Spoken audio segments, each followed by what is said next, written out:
Morning बच्चों। मैंने आपको पिछली वीडियो में जीव विज्ञान के अंतर्गत अलैंगिक और लैंगिक जनन के विषय में समझाया था। अलैंगिक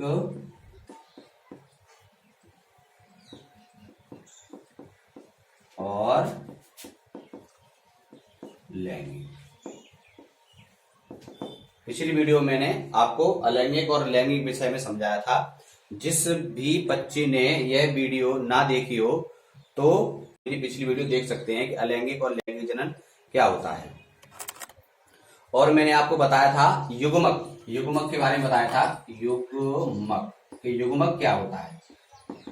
युग्मक क्या होता है? युग्मक नर प्लस मादा, नर प्लस मादा का समूह युग्मक कहलाता है।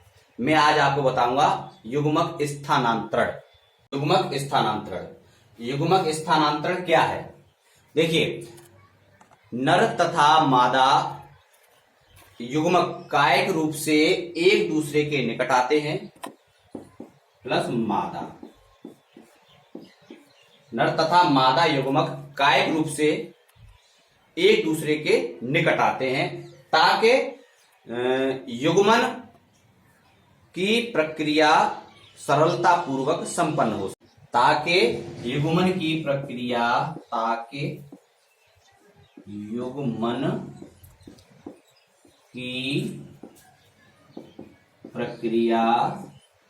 सरलता पूर्वक संपन्न हो सके, ताकि युग्मन की प्रक्रिया सरलता पूर्वक संपन्न हो सके। अब आप विचार कर रहे होंगे कि युग्मन क्या होता है। युग्मन, देखिए, युग्मन को हम बोलते हैं निषेचन। अब ये निषेचन क्या है मैं आपको अगले पॉइंट में बताऊंगा इस निषेचन के बारे में। अधिकतर जीवों में जो नर युग्मक होते हैं वो चल होते हैं तथा जो मादा युग्मक होते हैं वो अचल चलनशील होते हैं, और जो मादा युग्मक होते हैं वो अचलनशील अर्थात अचल होते हैं। देखिए, मैं आपको अभी समझाता हूं। नर एवं मादा युग्मक, देखिए, नर युग्मक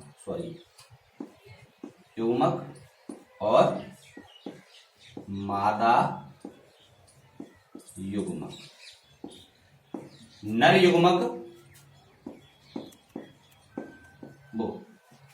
नर युग्मक चलनशील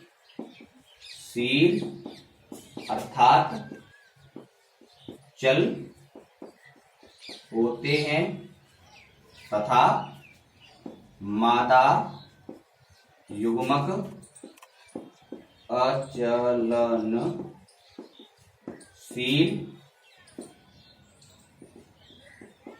अर्थात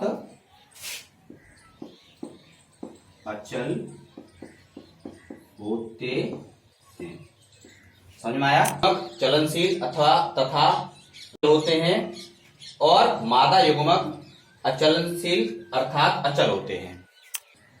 इन्हें एक माध्यम की आवश्यकता होती है जिनसे होकर इनको गुजरना पड़ता है। इन्हें एक माध्यम की आवश्यकता होती है, माध्यम। इन युग्मकों को एक माध्यम की आवश्यकता होती है जिनसे होकर इनको गुजरना पड़ता है। अधिकतर साधारण पादपों जैसे शैवाल हैं, ब्रायोफाइटा है, ट्रायोफाइटा है, अधिकतर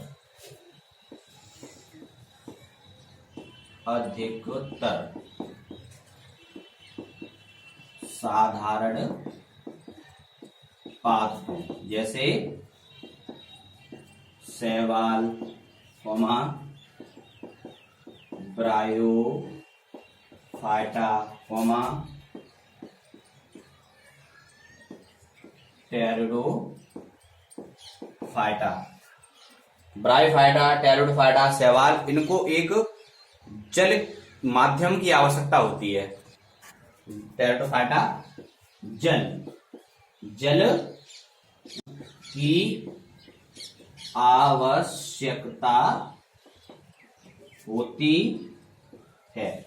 जल की आवश्यकता क्यों होती है? क्योंकि जल ही एक ऐसा माध्यम है जिनके जरिए से शैवाल, ब्रायोफाटा, टेरिडोफाटा के जो युग्मक हैं वो स्थानांतरण कर सकते हैं। देखिए, नर युग्मकों की संख्या मादा युग्मकों की संख्या से कई गुना अधिक होती है। देखिए, मैं आपको समझाता हूं। नर युग्मकों की संख्या मादा युग्मकों की संख्या से कई गुना अधिक होती है। की संख्या मादा युग्मकों की संख्या से कई गुना अधिक होती है। क्योंकि नर युग्मक मादा युग्मक तक पहुंचने में उनकी संख्या कई गुना नष्ट हो जाती है, इसलिए नर युग्मक मादा युग्मकों की संख्या से कई गुना अधिक उत्पन्न होते हैं। देखिए, कुछ बीजीय पादपों में परागकण नर युग्मकों के वाहक के रूप में कार्य करते हैं। कुछ बीजीय पादपों में बीजीय पादपों में नर युग्मक परागकण जो होते हैं, परागकण वो नर युग्मक का कार्य करते हैं। कुछ बीजीय पादपों में परागकण नर युग्मकों का कार्य करते हैं तथा अंडक में अंड होता है। अंडक में अंड होता है। देखिए, आपको समझ में ना आ रहा हो वही मुझे कमेंट बॉक्स में कमेंट करके मुझे बता सकते हैं, जहां भी कोई भी पॉइंट आपको समझ में ना आए। अब देखिए, जो परागकण होते हैं वो पराग कोश में उत्पन्न होते हैं। परागकण पराग कोश में उत्पन्न होते हैं। परागकण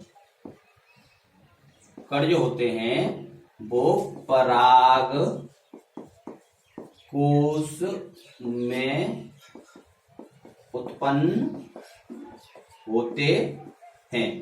जो परागकण होते हैं वो पराग कोश में उत्पन्न होते हैं और किसी भी पुष्प को उत्पन्न करने से पहले परागकण उस पुष्प के वर्तिकाग्र पर पहुंच जाते। द्विलिंगी पौधों में जो निषेचन की प्रक्रिया होती है वो बहुत सरल होती है।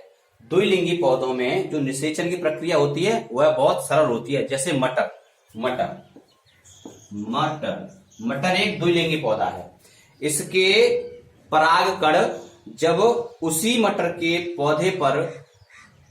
पौधे के वर्तिकाग्र पर पड़ते हैं तो यह प्रक्रिया द्विलिंगी पौधों में सरल हो जाती है।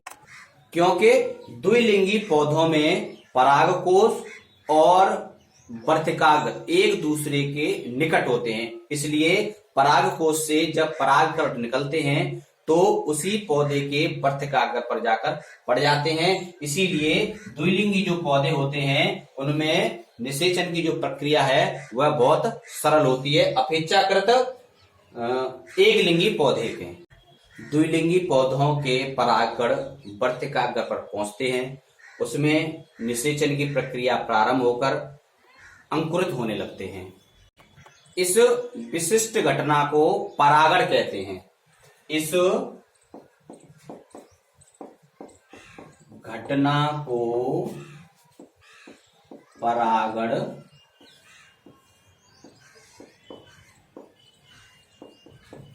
कहते हैं। इस घटना को परागण कहते हैं। अब परागण क्या है ये देखिए। परागण जिसको बोलते हैं पॉलिनेशन। परागण क्या बोलते हैं? पॉलिनेशन। परागण पॉलिनेशन।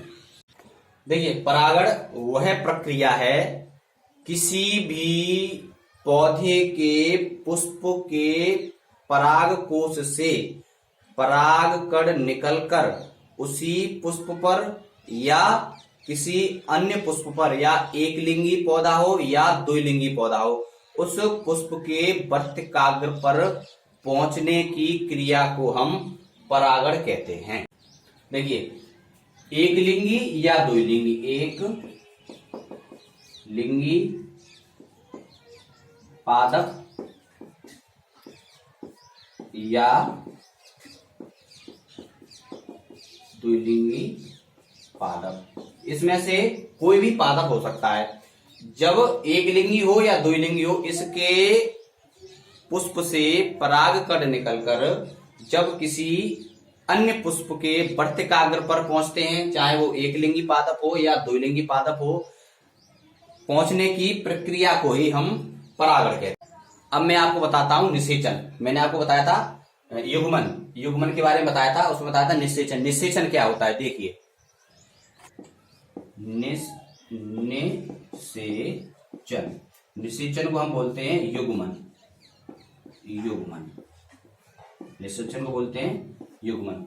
निषेचन क्या होता है, निषेचन या युग्मन किसे कहते हैं?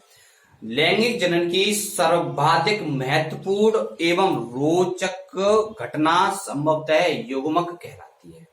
युग्मक का युग्मन होता है। लैंगिक जनन की सर्वाधिक महत्वपूर्ण घटना संभवतः युग्मक का युग्मन है। लैंगिक जनन की, लैंगिक जनन की सर्वाधिक रोमांचक घटना युग्मक का युग्मन है। लैंगिक जनन की सर्वाधिक रोमांचक घटना युग्मक का युग्मन है। यह प्रक्रिया युग्मक संलयन कहलाती है। यह प्रक्रिया युग्मक संलयन कहलाती है। यह प्रक्रिया युग्मक संलयन कहलाती है, जिसके परिणाम स्वरूप जायगोट का निर्माण होता है। जिसके परिणाम स्वरूप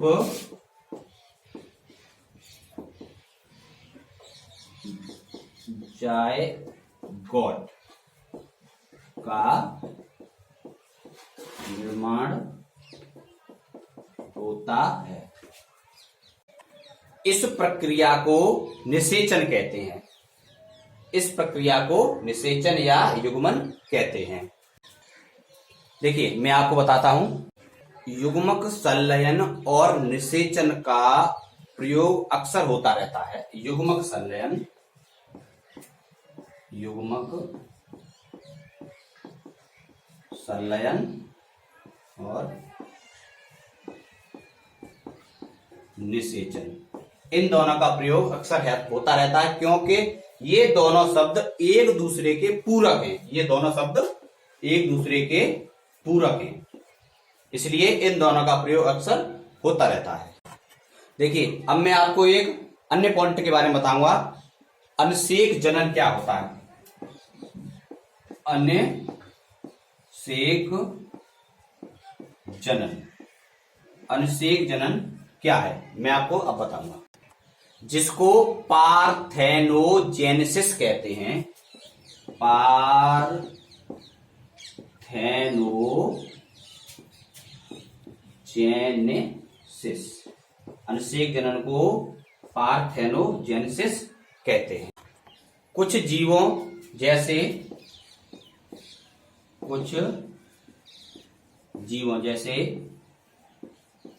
छिपकलियों, मछलियों तथा पक्षियों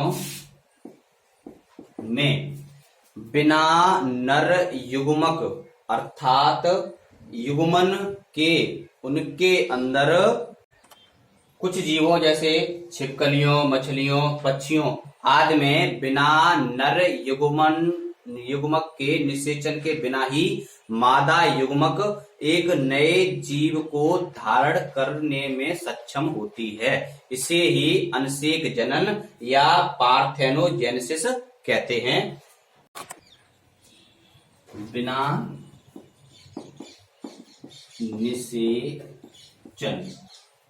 बिना निषेचन यानी नर युग्मक के युग्मन के बिना ही मादा युग्मक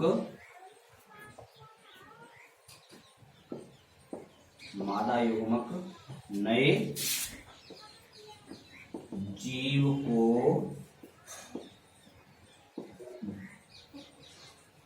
विकसित